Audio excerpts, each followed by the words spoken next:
देखिए कक्षा 10 में कौन से लेवल का सवाल है? प्रायिकता। कौन सा लेवल है? प्रायिकता। और यहाँ से 5 नंबर में सवाल पूछे जाते हैं। कितने नंबर का? 5 नंबर का। देखो कह रहा है 52 पत्तों की अच्छी प्रकार से फेंटी गई एक गड्डी में एक पत्ता यदृच्छया निकाला जाता है। निम्न की प्रायिकता ज्ञात कीजिए। नंबर 1 लाल रंग का बादशाह, नंबर 2 फेस काट, नंबर 3 लाल रंग का फेस काट, नंबर 4 पान का गुलाम, नंबर 5 दिया हुआ है हुकुम का पत्ता और अगला नंबर दिया हुआ है एक ईंट की बेगम। हमने आपको बताया था कि ताश की गड्डी में कितने पत्ते होते हैं? 52 पत्ते होते हैं, आप लोगों को पता है। और सवाल यूपी बोर्ड में आया हुआ भी सवाल देखो आपके सामने, सन भी यहाँ पड़े हुए हैं कि नहीं पड़े हुए हैं? यानी इसका मतलब ये सवाल आने वाला है, अच्छा सवाल है। ताश की गड्डी में 52 पत्ते होते हैं, आपको पता है? बताइए कि ताश की गड्डी में रंग कितने होते हैं? आप बता सकते हैं ताश की गड्डी में रंग कितने होते हैं? कितने होते हैं? 2 रंग होते हैं, एक होता है लाल और दूसरा कौन होता है? काला। बहुत अच्छे। अब लाल में कितने लाल होते हैं? 2 लाल होते हैं। लाल में कितने लाल होते हैं? 2 लाल होते हैं, एक होता है पान और दूसरा कौन होता है? ईंट। काले में भी 2 काले होते हैं, एक काला कौन सा होता है? चिड़ी, और एक काला कौन सा होता है बेटा? हुकुम। ताश की गड्डी का मालिक सम्राट किसका होता है? ताश गड्डी का सम्राट किसका होता है? इक्के का। मालिक कौन होता है?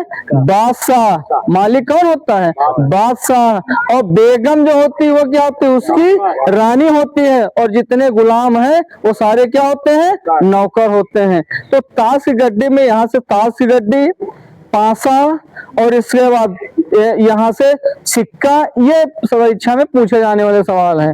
अब यहाँ सवाल पर हम चर्चा करते हैं। तो यहाँ लिखेंगे, हम सबसे पहले लिख देंगे कि ताश की गड्डी में कुल पत्ते बराबर कितने हैं? 52 है। ताश की गड्डी में कुल कितने पत्ते होते हैं? 52 होते हैं। यानी कुल परिणाम कितना हुआ? 52 हो गया। नंबर 1 हमसे पूछा जा रहा है सवाल लाल रंग का बादशाह। यहाँ लिखेंगे लाल रंग का बादशाह। बेटा लाल रंग के कितने बादशाह होते हैं? 2। लाल रंग के बादशाह संख्या कितने हुए? 2 हो गई ना। तो यहाँ लिखेंगे यानी अनुकूल परिणाम कितना हुआ? अनुकूल परिणाम कितना आया? 2 आ गया कि नहीं आ गया? अब यहाँ लिखेंगे हम लाल रंग का बादशाह होने की प्रायिकता बराबर सूत्र क्या बनता है? संभावित परिणाम बटे कुल परिणाम, बटे कुल परिणाम।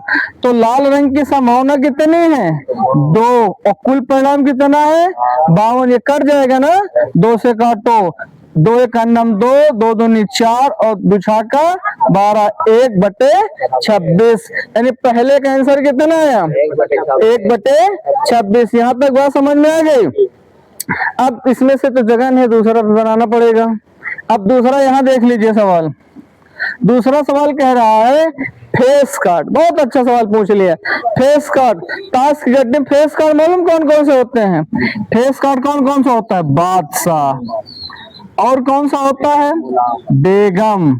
और कौन सा होता है? गुलाम। बहुत अच्छे। तो एक रंग में कितने फेस कार्ड होते हैं? एक रंग में 3 फेस कार्ड होते हैं। तो पान में अगर आपके पास 3 हो गए, ईंट में कितने हुए? 3, हुकुम में कितने हुए? 3 और चिड़ी में कितने हो गए? 3। तो कुल फेस कार्ड कितने हुए? 12। तो कुल फेस कार्ड बराबर 12 हो गए। यहाँ तक बात समझ में आ गई? अब हमसे पूछ रहे फेस कार्ड, तो लिखेंगे फेस कार्ड होने की संभावना बराबर क्या लिखोगे? संभावित परिणाम बटे कुल परिणाम। 12 बटे कितने लिखोगे? 52। कितने से काटोगे? पहले सीधा जाए 4 से काटो, 4 3 12 और 13 चौको 52। यानी हर 13 पत्ते में कितने फेस कार्ड होते हैं? 3 फेस कार्ड होते हैं। अब इसके आगे के सवाल आप लोग लगा लेंगे, लगा लोगे इसके आगे सवाल? ठीक। पूछ रहा है लाल रंग का face card. Face card means क्या होता है? चेहरा होता है ना। काश गड्ढे में वो पत्तों को पूछ रहा है जिनमें चेहरा होता है। लाल रंग का फेस कार्ड, लाल रंग का फेस कार्ड।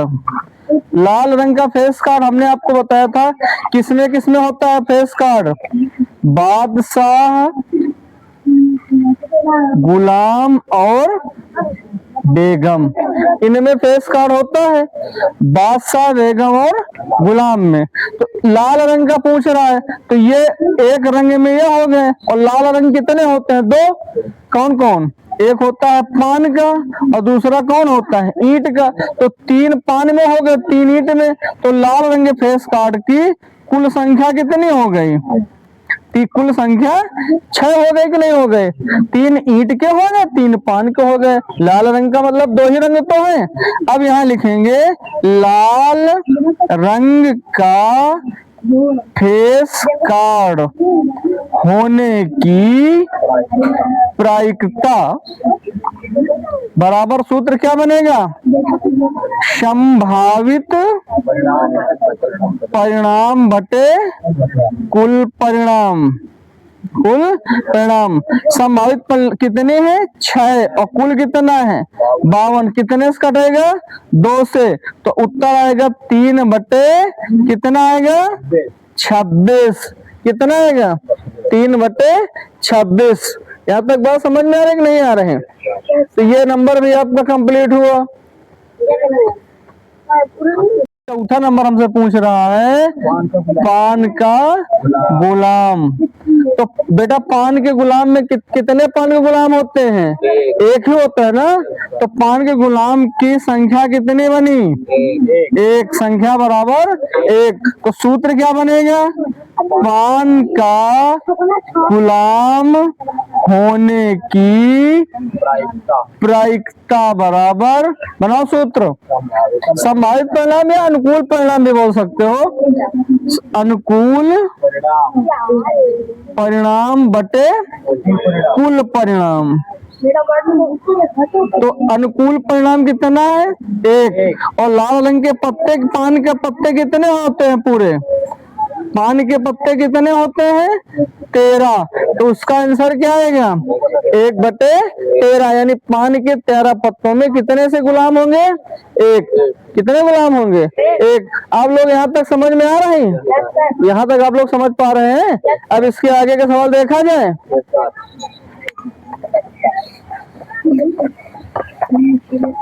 अगला सवाल आप लोगों से क्या पूछ रहा है? हुक्म का पत्ता। हुक्म का पत्ता। तो यहाँ क्या लिखेंगे? हुक्म का पत्ता। बेटा हुक्म में कितने पत्ते होते हैं? 13 होते हैं ना। हुक्म में कितने पत्ते होते हैं? 13 पत्ते होते हैं। तो सूत्र क्या बनेगा? हुक्म का पत्ता होने की प्रायिकता। सूत्र क्या आएगा? संभावित परिणाम बटे कुल परिणाम। तो 13 बटे 13 कट जाएगा तो कितना आएगा? 1। तो हुक्म के पत्ते कितने होते हैं? 13। और कुल परिणाम कितना होता है? 52। तो 1 बटे कितना आएगा? 4। कितना आएगा? 1 बटे 4। अब 5वें और लास्ट नंबर हमसे पूछ रहा है ईंट की बेगम। ईंट की बेगम ईंट की बेगम कितने बेगम होते हैं? ईंट में 1 होते हैं। तो इसका आंसर क्या आएगा? ईंट की बेगम होने की प्रायिकता बराबर सूत्र यही रहेगा संभावित परिणाम बटे कुल परिणाम। 1 बटे कितना लिखोगे? ईंट की बेगम में पूछेगा तो 1 बटे 13। बात समझ में आ रही है? नोट कर लीजिए।